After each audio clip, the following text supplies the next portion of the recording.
Salut à toutes et à tous, c'est Azura. Aujourd'hui, je vais vous raconter l'histoire d'un adolescent pas comme les autres.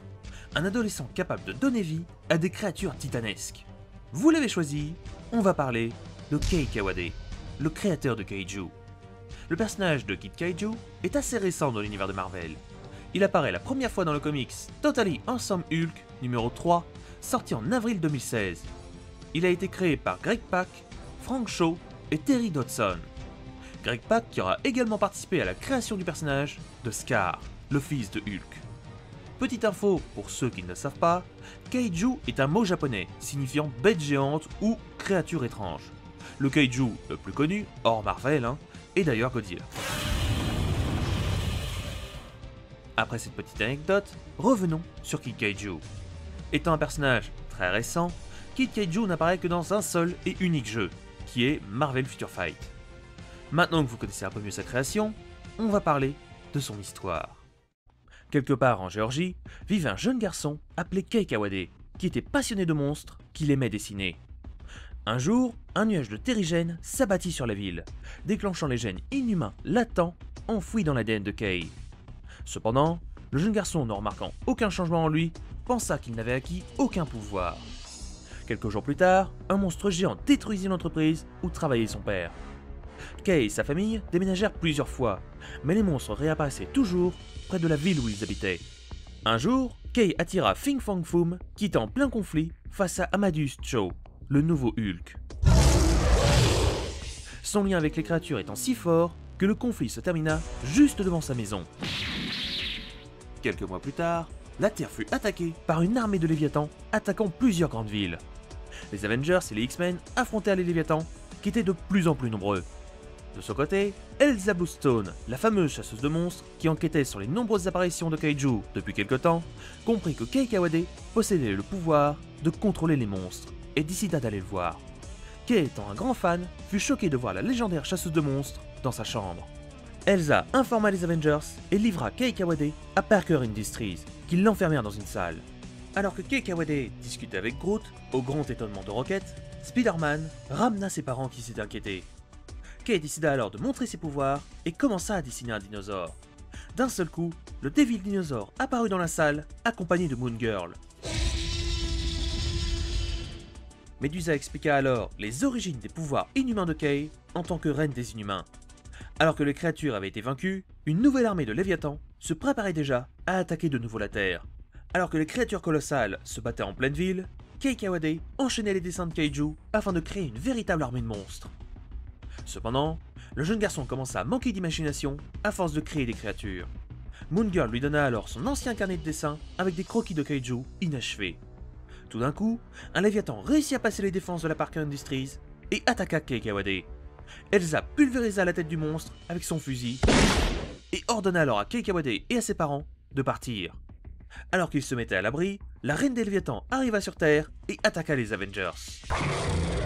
Voyant que les Avengers ne suffisaient pas à terrasser la reine des Léviathans, Kei décida de reprendre son ancien carnet afin de donner vie à ses anciens croquis non terminés. 6 Kaiju se matérialisèrent devant le jeune homme et attaquèrent la reine.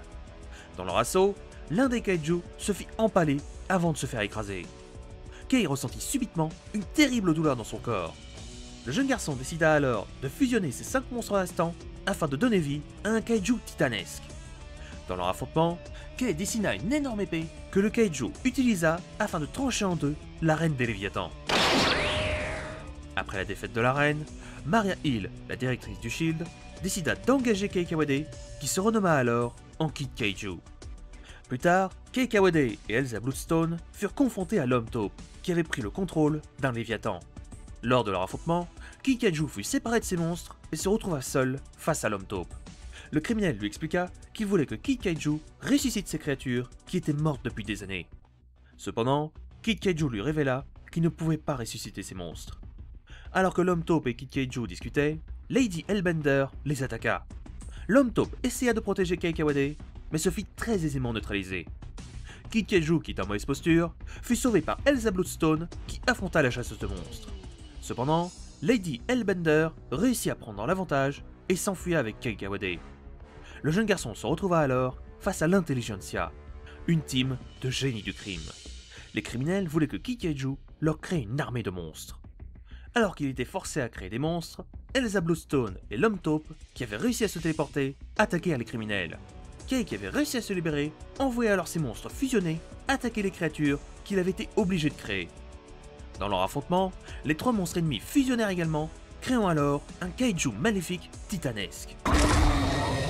Furieux, Smasher envoya un terrible coup, ce qui sépara les monstres maléfiques, qui furent très rapidement vaincus.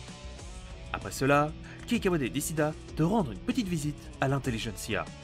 Bien plus tard, après que Kid Kaiju ait réussi à affronter une invasion d'abeilles géantes et de poulpes géants, le jeune garçon fut appelé à la rescousse lors de l'événement Venomize. Kid Kaiju, qui était face à une copie de Thanos, envoya alors ses monstres écraser la liane en cristal. Dans l'affrontement, Scrag, un Kaiju de Kay Kawade, se fit infecter par un symbiote ennemi et commença à attaquer tous les héros. L'agent anti-Venom décida alors d'utiliser son pouvoir de purification afin d'anéantir la créature. Kay Kawade vit alors sa créature mourir devant lui, sans pouvoir rien faire pour l'aider.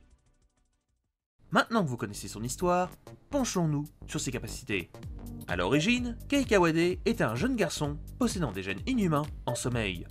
Lorsqu'il fut touché par le nuage de terrigène, son pouvoir de création s'activa, même s'il pensait ne pas avoir de pouvoir.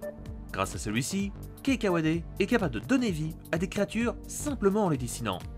Une fois sa créature matérialisée, Kid Kaiju peut communiquer avec elle. Kay Kawade est également capable de téléporter des personnes en les dessinant, bien qu'il ne maîtrise pas encore ce pouvoir.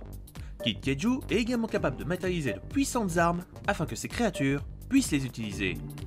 Malgré son immense pouvoir, Kay Kawade possède plusieurs points faibles. Lorsqu'une de ses créatures souffre ou meurt, Kid Kaiju ressent une partie de cette douleur, ce qui peut très rapidement le paralyser. Son pouvoir de création n'est limité que par son imagination. Si Kid Kaiju crée trop de monstres rapidement, il commencera à manquer d'imagination et ne pourra plus dessiner. Et enfin, son ultime faiblesse, si Kay n'a pas de carnet où dessiner, il redevient un jeune homme comme les autres, sans aucun pouvoir. Si vous voulez retracer son histoire dans les comics, ça va être assez facile. On commence avec le comics Monster Unleashed, volume 2, du numéro 1 au numéro 5, où vous apprendrez les origines et les débuts de Kid Kaiju. On continue avec le comics Monster Unleashed, volume 3, du numéro 1 au numéro 12, où Kid Kaiju affrontera l'Intelligentsia et plusieurs autres menaces. Et pour finir, tournons-nous vers le comics Venomize, numéro 4 et 5, où Kid Kaiju affrontera une copie de Thanos, avant de voir un de ses kaiju préférés mourir devant lui. J'espère que cet épisode sur les origines de Kid Kaiju vous aura plu. Si c'est le cas, n'hésitez pas à mettre un petit pouce bleu et à partager cet épisode.